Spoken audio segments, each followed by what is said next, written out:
wabarakatuh. Waalaikumsalam warahmatullahi wabarakatuh. Selamat pagi Pak Haji. Selamat Maaf, pagi Pak Ilham. Iya, maaf mengganggu waktunya Pak Haji nih. Tidak, apapun akan saya bantu buat Pak Ilham.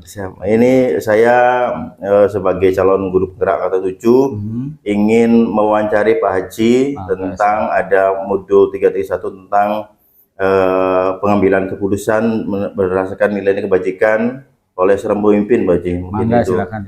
Ya, untuk ya mungkin ini Pak Haji sebagai kepala sekolah, jadi mungkin masuk kepala sekolah baru sedangkannya. Mungkin ini saya sudah akan menyiapkan pertanyaan-pertanyaan Pak Haji. Mungkin pertanyaan pertama Pak Haji untuk selama ini kan sudah apakah Pak Haji sudah mengidentifikasi kasus yang merupakan dilema etika atau rujukan moral? Terima kasih Pak Ilham.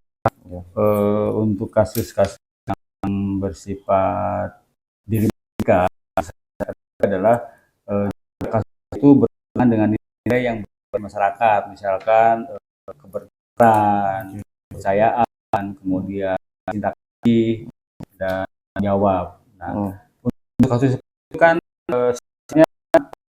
antara benar, sehingga itu adalah kasus yang rada susah untuk diputuskan, perlu pemikiran yang lebih lagi karena bersifat kan untuk berupa bujukan moral itu ada kasus-kasus yang sudah jelas aturannya, norma-normanya diatur, sehingga untuk yang kasus berupa bujukan moral itu lebih mudah untuk mengambil keputusannya karena sudah jelas aturannya seperti apa. Nah, yang perlu digarisbawahi adalah kasus-kasus yang dilema etika itu kasus untuk mengambil keputusannya. Itu yang mungkin yang paham identifikasinya seperti itu. Jadi kalau di sini bisa disimpulkan kalau dilema etika ini benar-benar, kalau bujukan moral ini ada hukum, saja hukumnya Pak Haji ya. Betul seperti itu. Siap gitu Pak Haji. Baik, makasih Pak Haji. Yang kedua, ini selama ini Pak Haji menjalankan keputusan di sekolah ya, itu untuk kasus-kasus di mana ada dua kepentingan Pak Haji, itu benar dan benar atau mengandung nilai kebajikan. Maksudnya kebajikan itu yang universal seperti banyak sekali integritas. Nah itu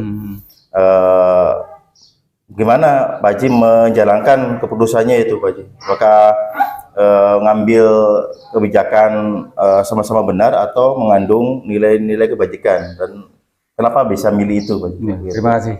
Untuk menjalankan kasus-kasus yang bersifat benar dan benar itu perlu seperti yang perlu berbagai macam pertimbangan. Di antaranya saya harus melibatkan setiap stakeholder yang ada di sekolah.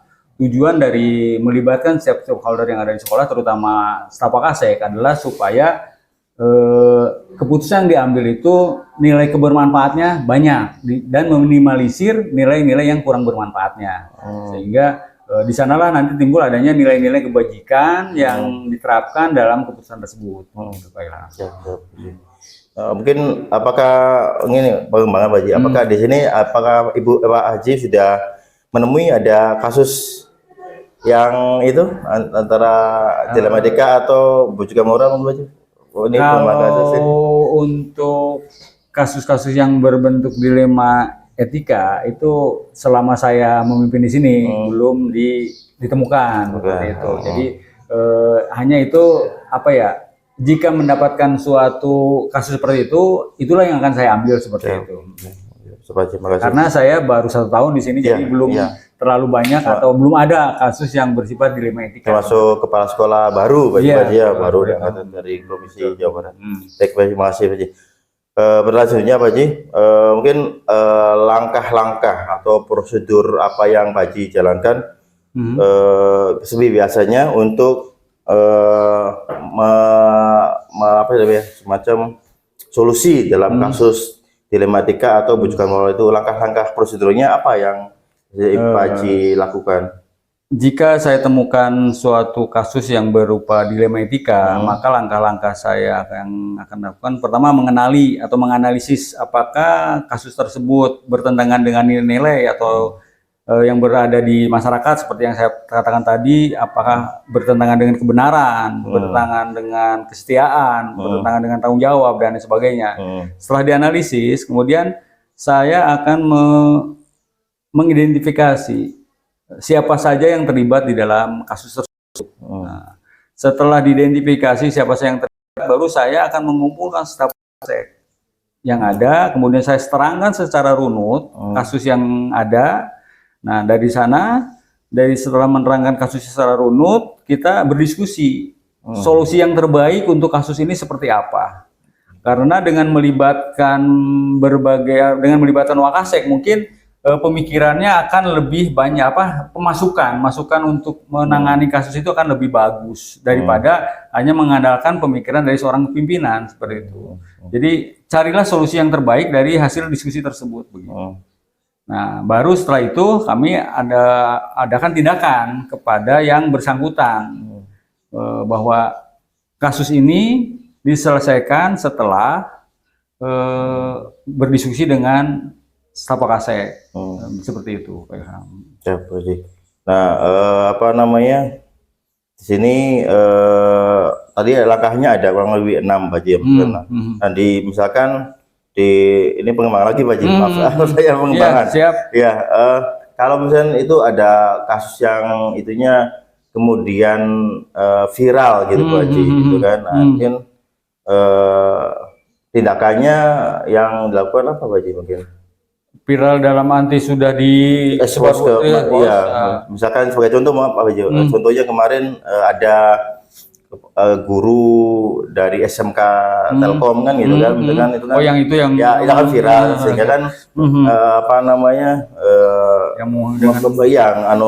itu tindakannya apa Pak Haji sebetulnya? Nah, tindakan yang paling cepat saya lakukan adalah memanggil yang bersangkutan untuk berkomunikasi. Kok sampai seperti itu tuh ada latar belakang seperti apa? Pokoknya saya akan berkomunikasi secara pribadi dengan yang bersangkutan.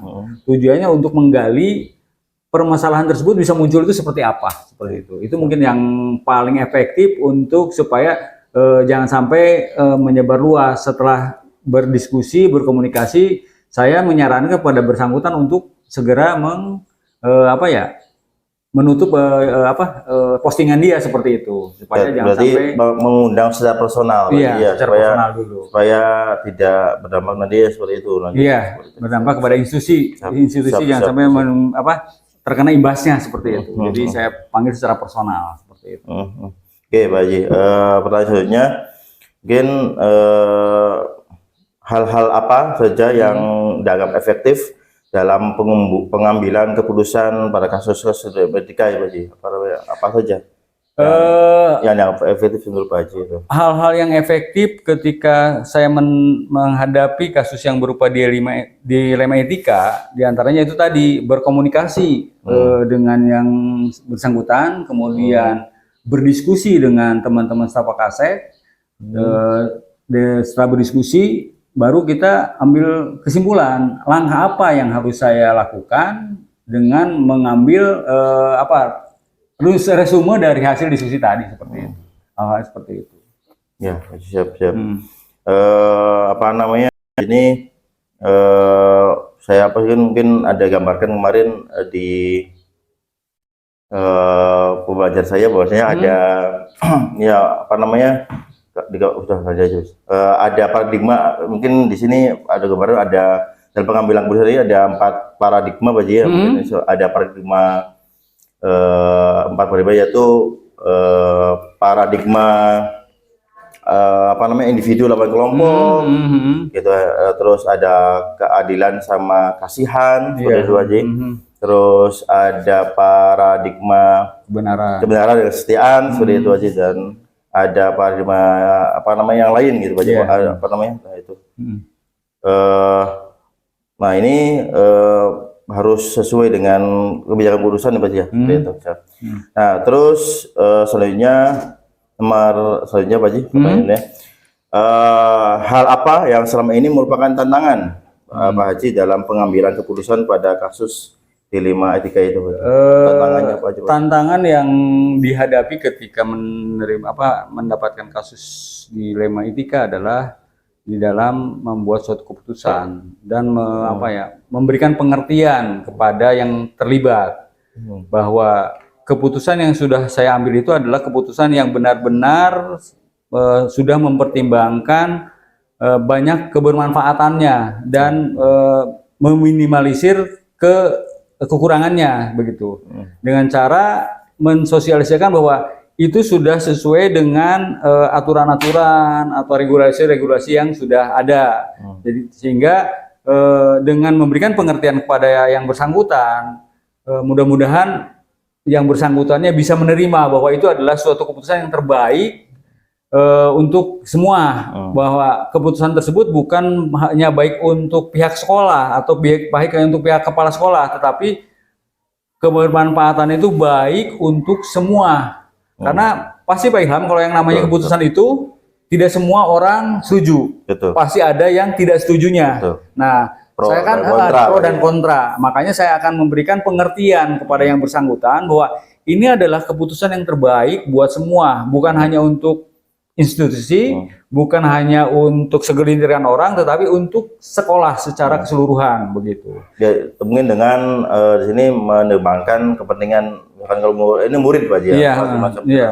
Termasuk murid ya, seperti murid itu. Jadi murid juga kepentingan, guru juga Ya, kepentingan. itu. Jadi tidak hanya untuk kepentingan pribadi atau tapi semua warga sekolah yang diuntungkan. Semua warga sekolah mengambil kebermanfaatannya seperti itu. Siap, gitu. Terima kasih Pak Haji. Pertanyaan selanjutnya adalah jika Pak Haji memiliki sebuah kasus, misalkan apakah ada tata kala atau jadwal tertentu dalam penyelesaian kasus dilematika, Pak Haji? Nah, apakah jadwalnya? Apakah langsung disilakan di tempat atau ada jadwal sendiri? Nah, terus bentuk prosedurnya seperti apa yang dijalankan? Seperti itu. Begini Pak Ilham. Kalau prinsip saya, ketika suatu kasus terjadi, maka harus segera mungkin hal itu diselesaikan. Jadi nggak pakai jadwal, tidak ada jadwal, harus segera selesaikan. Tetapi sebenarnya sih tergantung kasusnya juga. Kalau kasusnya kira-kira harus segera diselesaikan, saya selesaikan pada saat itu juga. Tetapi kalau kasusnya perlu yang pemikiran yang lebih luas lagi, seperti misalkan kasusnya sangat berat sekali, saya perlu konsultasi dengan pimpinan. Terutama atau dengan misalkan dengan MKKS, dengan KCD kalau kasusnya terlalu berat. Tapi kalau kasusnya masih bisa dihandle oleh pihak sekolah, itu akan saya langsung selesaikan, tidak ada jadwalnya. Jadi saya langsung selesaikan dengan prosedur saya tadi. Kita analisa, kenali kasusnya seperti apa, kemudian kita kumpulkan para staf Kapolsek.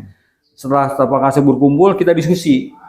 Ada kasus seperti ini, silakan masukan dari para wakasek seperti apa. Jadi pada prinsipnya mah supaya jangan sampai kasus itu bertumpuk-tumpuk, segera selesaikan seperti itu.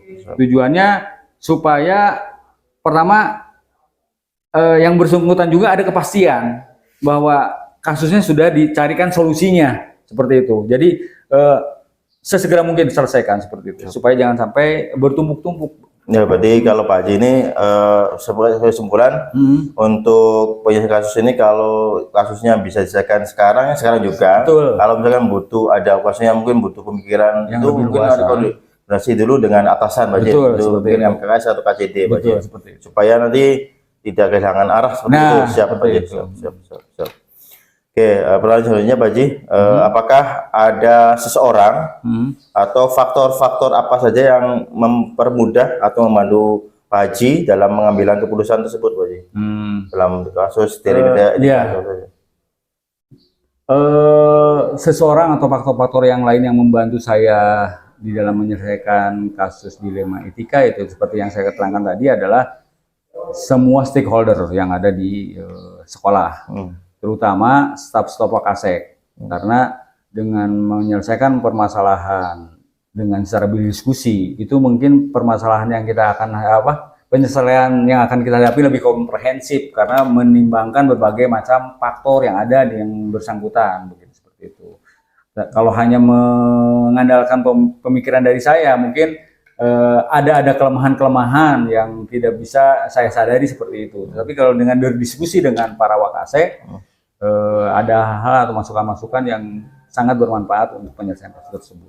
Ya, berarti ini seseorangnya itu bukan seorang tapi kumpulan-kumpulan orang, ya, ya. betul, ya. Jadi apa namanya, dari Wakasek, faktornya itu adalah sistem teamwork dari Wakasek seluruh seperti itu. Betul. Oke, siap, makasih. Jadi kalau misalkan ini kalau KCD sih mungkin bisa juga Pak Ji.